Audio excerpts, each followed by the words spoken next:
Avvalambor assalomu alaykum hurmatli yaxshi insonlar, ahli musulmon, sog'misizlar, salomatmisizlar, musofirdagilar, vatandagilar, hammalaring sog' salomat yaxshi yuribsizlarmi? Yozlarga chiqib olib, mazza qilib, damlarni olib, o'zimizda kunlar rasasyapti. Rossiyada ancha isib qoldi. Endi yomg'ir-pong'irlar yog'ib turibdi. Hozir Moskvadamiz. O'zim ishxonamdan video qilib qo'yay dedim. O'tgan safar video chiqarganimizda juda ham chiroyli kommentariyalar yozilibdi. Endi bo'ladi, barmoq bilan sanasa bo'ladiganlar, senga nima, sening ishing nima deganlar bo'libdi. Bu akalar, opalar, bu bilmaganlar, yangi kelayotganlar uchun ogohlantirish videolarida bular. Birovni qo'rqitish emas, birovni rizqini birov yeb qo'ya olmaydi. Biz oldimizdagini yoki siz oldingizdagini yangi kelgan odam yeb qo'ya olmaydi. Alloh rizqini chachgan bo'lsa keladi.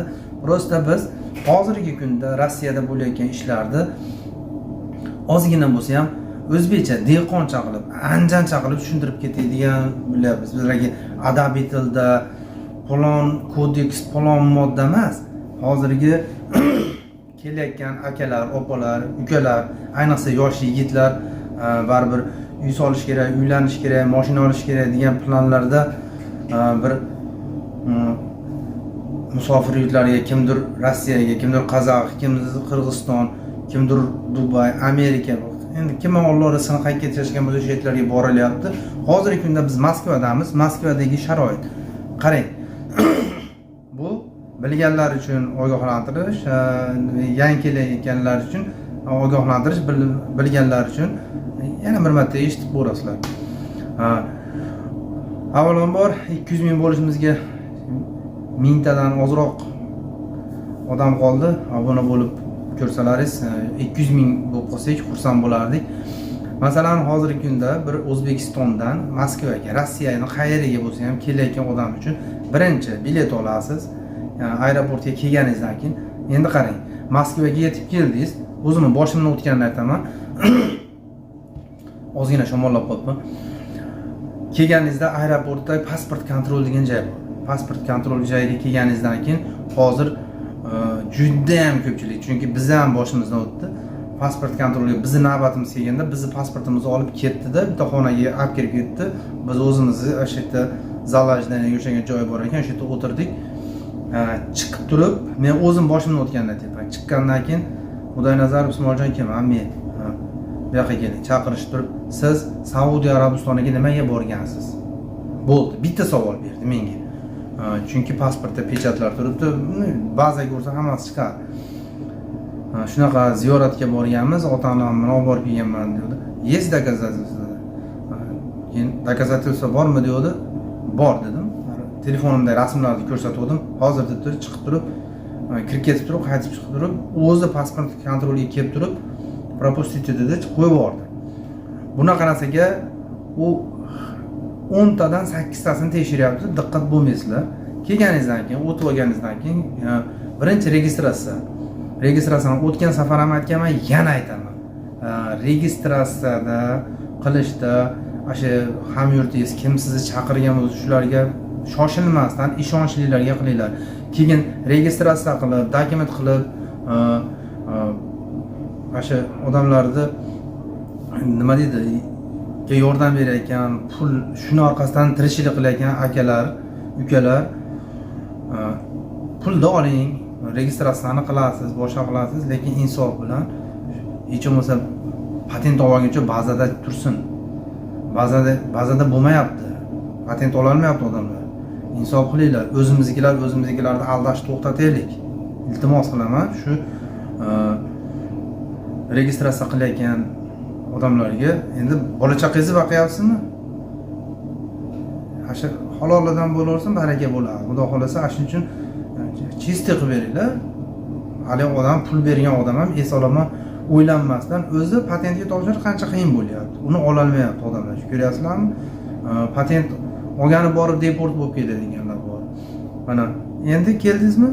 Registratsiyani qildingiz, patentga borasiz. Patentdagi endi o'chiritlar o'ta katta. O mana odamgacha o'lishgacha bordi. Tiqimda kimdir mazasi yo'q bo'lgan, tepalab ketgan, shu qisqasi odam ham o'ldi Saxarovda, Moskvada. Eki bo'lsangiz, seni bizni itchalik ham ko'rgan yo'q. Endi o'rislar it yo'q, o'g'riga baland-ku. O'shaning uchun kelayotganingizdan keyin sim karta ham mana patentga topshirib eslolmashga kirib olsangiz, sim karta problema bo'lyapti hozir. Mana hammamizga kelgan 1-iyul kuni o'chadi sim kartangiz. Bor deyapti. Gosuslugaga borishingiz kerak, SNILS olishingiz kerak, biometriya topshirishingiz kerak. Hamma yoq kasha variantni. O'shaning uchun kelayotgan odamlar kelinglar emas. Prosta mana shunaqa narsalarga tayyor bo'lib kelinglar. Imkonlaring bo'lsa, endi ishlagani kelayotgan odamning o'ziga yarasha problemasi borligi uchun kelyapti. Xursi yaxshi hayotdan hech kim kelmaydi. Prosta bitta sizni podдержка qilib turadigan odam bo'lmasa, pul bilan kelsalaringiz yaxshi bo'ladi. Bu yerda hech kim reklama ham emas, boshqa ham emas. Prosta men ichimdagi narsalarni aytib qo'yapman. 1-sentyabrdan o'sha keladigan odamlarga Gosuslugani O'zbekistonda turib skachat qilib, Gosuslugaga kirib, o'zingizni danlilaringizni kiritib, hamma o'zingiz bilan tayyor bo'lib kelar ekansiz 1-sentyabrdan. Ungacha hozir Gosuslugani qilmasdan kelsa bo'ladi, lekin bu yerda qildiryapti. Tushunyapsizlarmi? O'shaning uchun musofirlarda ham balki vatanda ko'rib turganlar ham ko'p. Musofirlarda ham duo qilinglar. Hammasi bola chaqa baqaman deb, kimdir ota-onamni hajga jo'nataman, kimdir to'y qilaman, kimdir qizimni chiqaraman, kimdir uy solaman, vatan qilaman deb kelyapti.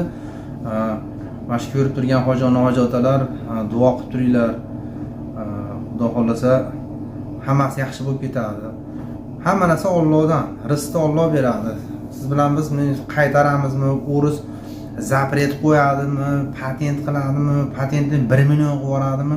Bu Xudodan. Xudo nasib qilib rizqimizni qo'shgan bo'lsa, shu yerdamiz. Mana kiratda men soch oldirayman. Men sartaroshxonada ishlayman. Soch oldirgan kirishadi. 5 yildan beri, 6 yildan beri ketganim yo'q deyishyapti. Mana hozir turkman bola kirdi. 6 yil bo'ldi bormaganimga deydi. Bu umr o'tib ketyapti shu yerda. O'shaning uchun ish qilib Xudo xolasa har bir kelgan insonni omadini bersin. Endi dokumentlar o'ta qiyin bo'lib ketyapti. Mana hozir bu yerda boshlangan yo'q, mana Peterlarda уже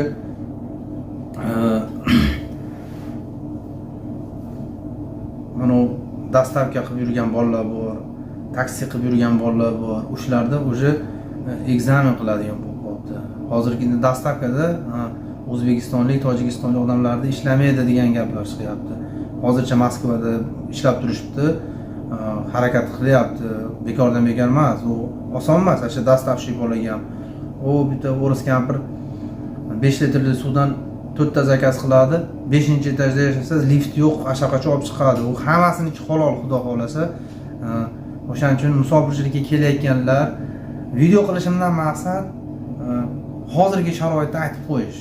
To'g'risi, hozirgi Moskvadagi sharoit shu. 1-iyuldan sim kartalar qulflanadi deyapti. Kimlarnikidir o'sha qulflandi ham, to'g'risi. Bizniki hozir qulflangan yo'q, lekin men shunaqa SNILS boshqa narsa qilganim yo'q hali. Xudo xolasa qilib olish niyatim bor. U sim karta qulflansa, menimcha Sberbank ham qulflanib qoladimi? Alloh alam, endi boshimizga tushsa ko'ramiz. O'shaning uchun kelayotganlar hozirgi kunda Moskvada sharoit shunaqa. Kundan kun qisqasi shu nafas olyapmizmi, kislorodga cho'chib qo'ygan yo'q xolos. Qolgan hamma yo'g'i chotki qisyapti. Endi hamma joyda qilma orzu, hamma joyda bosh bordir tosh tarozi deydi. Endi hamma joyda tosh tarozi bor, hamma joyda xo'roz bir xil qichqiradi. Lekin haligi gapda Alloh rizqni shekka qo'shgan ekan, shu yerdamiz hozircha. Xudo xolasa duo qilib turinglar, har bir inson o'zini bola chaqasi bilan o'zini vatanida maza qilib yashash hammaga nasib qilsin. Kim sog'inmaydi deydi. Mana shu yerda ko'rib turgan odamlarni uyga necha yillardan beri bormaganlari bor. Kimdir krediti bor, kimdir qarzi bor, to'y qilib qarz olib qo'ygan akalar bor. Misolda endi oson emas. O'zimiz kelganimiz yo'q. Xudo xolasa yaxshi bo'ladi deb yaxshi niyatda Xudodan so'rab, Allohga tavakkal qilib chiqqanmiz. Yaxshi bo'ladi. Lekin kelayotganlar o'sha narsalarga tayyor bo'lib kelinglar. Mana shu dokumentlar oldinga taqamasdan shunday chiqib turib, registratsiyani pochtadan qilib turib, FMSga zapis qildirib qo'yib borib turib bezuchatga yo'q, unaqa emas. Soat 1da, 2larda borib kirolmayotganlar bor, to'g'risi. O'shaning uchun hammalaringga sog'lik, salomatchilik qilib so'rab turamiz. Shu duo qilganda biz ham musofirlarga ham qo'shib duo qilinglar. Xudo xolasa duoda ish katta. Yomg'ir bilan yer ko'karadi, duo bilan el ko'karadi deydi. Shunaqa. Xudo xolasa tez kunlarda vatanga ham boramiz. Bu yerdan chiroyli videolar chiqaramiz. Nasib bo'lsa proyektlar qilamiz degan niyatlar bor. Endi Allohning aytgani bo'ladi.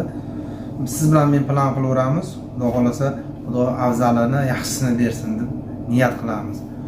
Shunaqa, hurmatli jigarlar, sog'misizlar, salomatmisizlar. O'zingizlarni ehtiyot qilinglar. Mana shu metro Shukinskiga kelib qolsalaring, biz sartaroshxonamizga ham kirsalar, mazza qilib gaplashamiz. Kelyapti, obunachilarimiz kelib qolyapti. Kelyapti. Hattoki Dolgoprudniy degan joyga kelib ishladim birinchisida. Shunday kirib borgandim, birinchi ishxonaga kirganimda, biz bundan oldin ishlagan joyimda. Ana yerda Mahmudbey degan qirg'izistonlik bir ukamiz bor, zo'r sartarosh. Shu sartaroshxona ochilgandan beri ishlaydi. Shunday kirdim.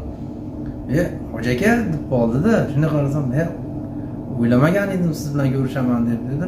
Obunachimiz ekan, ana yerda birga ishladik. Salkam bir oy birga ishladik. Ba'zi bir sabablarga ko'ra mana shu yerga sartarosh kerak ekan. Yoshimiz, hamma yoq hisob kitob qilgan holatda men mana shu yerda afzal qilib ko'rib, shu yerda ishlayapman. Metro Shukinskiyda o'shadan 2-3 ta tramvayda baseyn degan nima bor? Stansiyadamiz, xudo xolasa. Yaxshi kunlarda ko'rishaylik. Sog' bo'linglar, salomat bo'linglar. Obuna bo'lish esdan chiqmasin. 200 ming bo'laylik. Uyga ketgunimcha 200 ming bo'laylik, oz qolyapti.